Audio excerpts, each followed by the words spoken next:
现在来到台南的户政事务所，真无同款，以湖南为例，特别以传统古礼风格来设计翕相专区，要新人留下难得的回忆。其中一对来自北部的新人，18号专工来到台南登记结婚，除了回忆第一摆来这旅游的点点滴滴，整个登记的气氛嘛，互因感觉做大心。而且其实我们蛮常来台南玩的，就是觉得这地方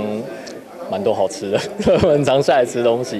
对，所以就想说，既然要挑一个，因为现在到处都可以登记结婚嘛，我们想说那挑一个比较有纪念性的地方好了，所以我们就特别下来台南登记这样子。台南这个户政事务所就觉得给我们满满的人情味跟祝福，就是你可以看到现场有很多工作人员，然后给我们很多的礼物跟祝福，就觉得在登记结婚这个日子可以感受到大家也赋予我们同样的祝福，然后也很开心可以把这个喜悦分享给大家。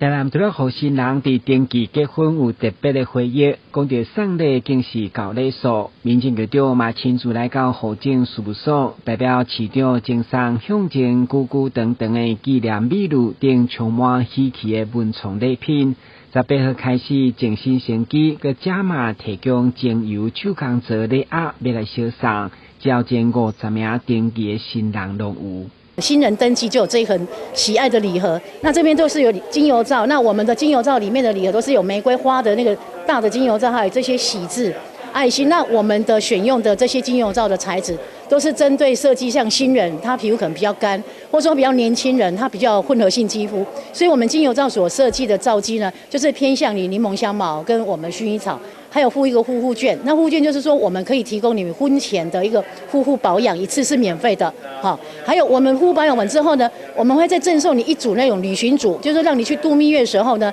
可以使用那些净白保湿的旅行组给我们的新人。根据民政局统计，今年1月到4月来台南登记结婚的新人都有3000多位，而且跨区跨县市的民众嘛明显增加，所以除了用高礼数来吸引新人，嘛鼓励新人来台南生囝客气。也希望说，由这一对新人，他们带来这个福气，让我们台南市的人口能增加。那也期望说，这对新人就是今天注册结婚之后呢，那明年能来我们台南市，